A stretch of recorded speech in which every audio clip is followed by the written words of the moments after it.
Good Friday morning, everybody. Chris here with High Seas Cruising, and welcome to today's video. All right, I got a bunch of cruise news to cover today, and unfortunately, I wish I could say that it was good cruise news, but honestly, it's sad, and the majority of it is not. There has been quite a bit of tragedy going on cruising the last couple of days. We're going to cover all of that, going to share all those stories with you, but I actually want to start off with a story that's not a tragedy, but it definitely requires a little bit of warning. And for people that are not necessarily, really into technology or may not understand necessarily all of the nuances, I think a little warning needs to come along with this particular story, because Carnival Cruise Lines, well, they've made an announcement, and that announcement is they're going to be the first to add 5G cell phone service to cruise ships in North America. That sounds great, right? You're at home, you've got your cell phone, you connect to the 5G network, it's fast, your internet's fast, works really great when you're in the 5G coverage, and adding it to cruise ships, well, that sounds like a really big benefit to cruise passengers, and it can be, don't get me wrong there, but I want to make sure that everybody understands that it's not like it is at home. Now, this 5G cell service, it is going to come out on the Carnival Jubilee. They're saying at the beginning of 2024. Won't be available when the Carnival Jubilee starts sailing here in December, but it's going to debut in January of 2024. Now, cell service on cruise ships is not new. Your cell phone has been able to already connect. This is just an upgrade from regular cell service to 5G cell service, just like they did here on land. And this is different than the onboard Wi-Fi. So purchasing a Wi-Fi package and using cell service on a cruise ship are two completely different things. Now, first off, Carnival does not actually control the pricing, the cost, and the availability of cell service on the ship. It's basically just a cell tower that facilitates cell service. Any cost associated with using this is going to depend on your cell service carrier. So whether it's AT&T, whether it's Verizon, whether it's T-Mobile, they are the ones that control this pricing. So this is the warning part, that if you plan to use this on board a cruise ship, make sure you get with your cell service provider and see what it's going to cost you ahead of time, because look, these prices are not cheap. Now, it all depends on your service provider, because for an example, AT&T does offer a cruise package plan. It costs you a one-time charge of $100, comes with unlimited talk, unlimited text, 1 gigabyte of data, and anything you exceed past that creates additional costs. Prices I've seen for like Verizon is $2.99 per minute to talk, 50 cents per text message, and 5 cents per text message received. And T-Mobile's 50 cents a text and $5.99 a minute to talk. So if you plan to use it at all, get with your service provider, because those prices can change. They could be offering different deals, specials, and things like that. And remember, this is while you're on board the cruise ship. So if you get off the cruise ship into a port in a foreign country outside of the United States, remember your phone would disconnect from the ship and connect to the closest cell tower, and now you're working with whatever the pricing is in that country. So using cell service when you're away from home can sometimes be a little bit tricky. The prices can vary depending on what you're trying to do. And I just want to make sure people are aware of that, because when they put it out as, hey, look, we're going to have 5G cell service on board the ship, yeah, there's a whole bunch, though, behind that they may not, come right out and say, but buyer beware, because this is all through your service provider and actually has nothing to do with the cruise ship. Best recommendation I can still make, that if you're not planning on making phone calls and sending text messages, put your phone in airplane mode and just don't let it connect to any cell tower, and you don't run the risk of any charges. If you absolutely need something, you get the Wi-Fi plan.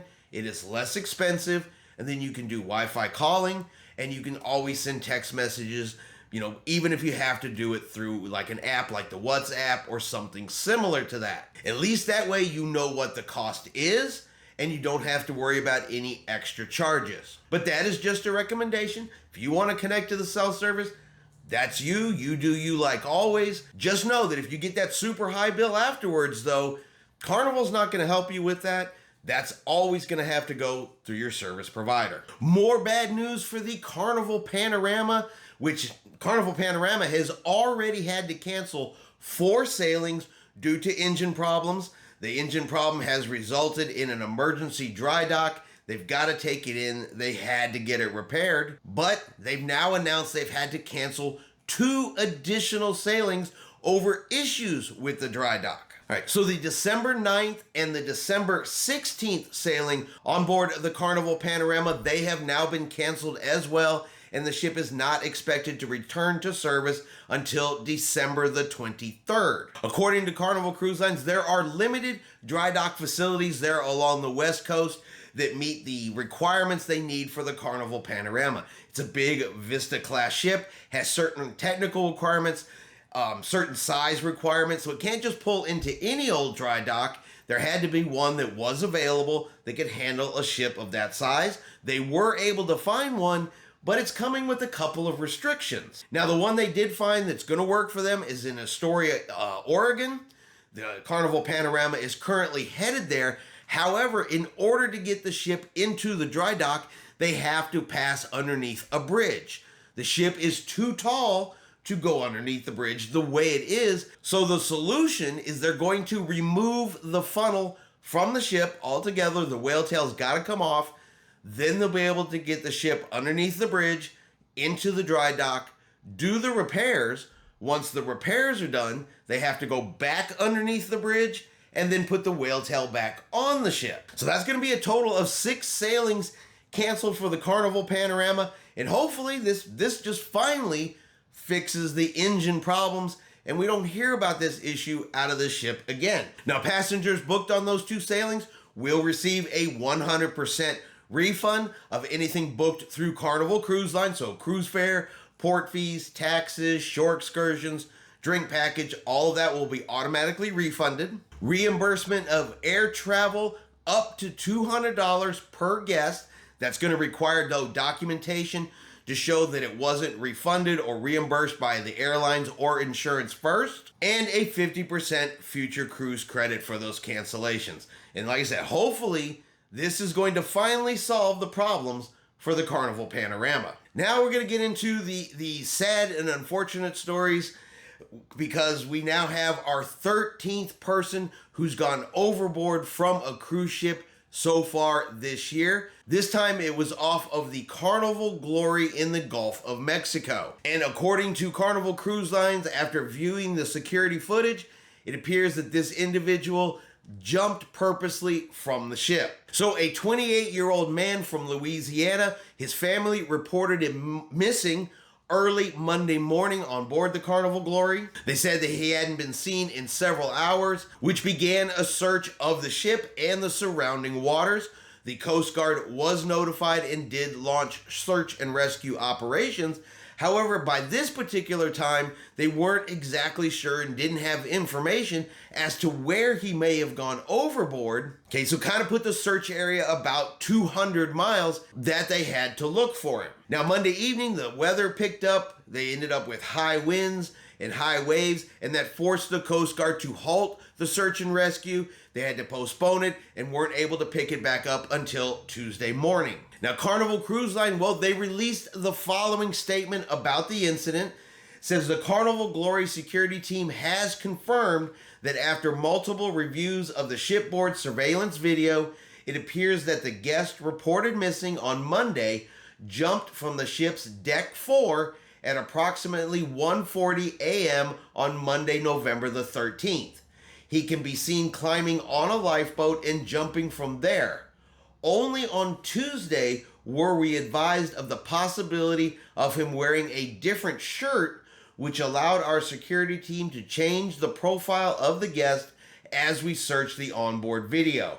We have informed the U.S. Coast Guard and are providing assistance to the guest family that was traveling with him who are still on board. So that is the 13th individual that has gone overboard already this year. But unfortunately, that's not even the last one, because we also have the 14th individual to go overboard this year, because there currently are also search and rescue operations underway for a crew member who is missing from the MSC Seascape off the coast of Puerto Rico. So passengers on board the MSC Seascape learned of someone going overboard about 9 p.m. on November the 14th. The Coast Guard was notified.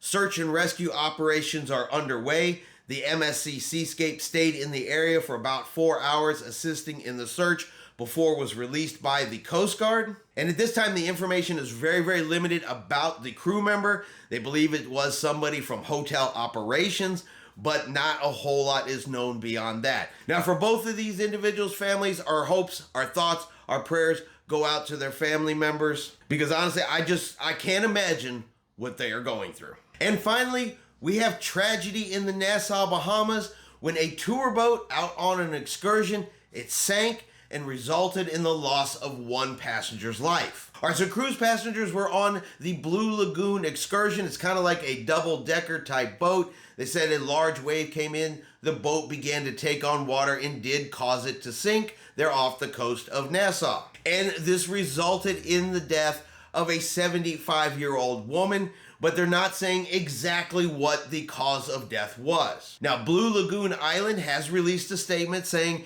that today at approximately 11 a.m., a vessel from Blue Lagoon Island started taking on water and became partially submerged. The incident occurred as it was approaching and near to the island. Emergency teams from the island quickly arrived to render assistance. Passengers and 5 staff members were located and brought to the island, and 2 passengers were taken to the hospital for additional care. All on board are accounted for. The Royal Bahamas Defense Force, Blue Lagoon, and other vessels all assisted in getting people ashore, and we're grateful for their help. Passengers on board were all cruise ship guests. All right, now these passengers were on Royal Caribbean's Independence of the Seas. One of the passengers who was on board this Blue Lagoon excursion, she was able to film it as the ship began to sink, and she posted the video over on TikTok. Now, this lady's name is Kelly, and I'm about to mess up her last name, so I'm really apologize, but I want to say it's like Schissel, and I guarantee I got the wrong, but it's Schissel. She was on board. She did do this video. I'm going to go ahead and show you guys this video from on board the Blue Lagoon excursion tour boat. Our boat is sinking, so that's fun.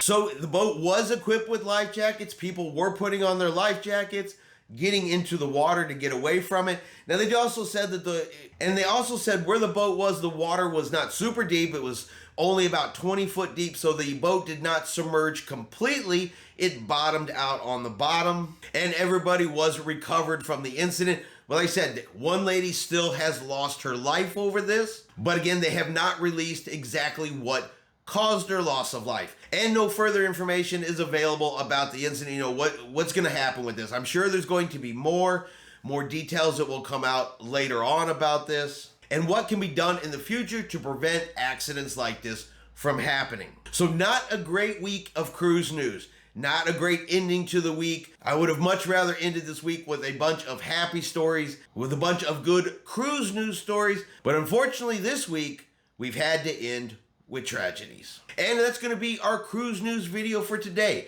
I hope you have enjoyed today's video. If you have, do me a favor and hit that like button.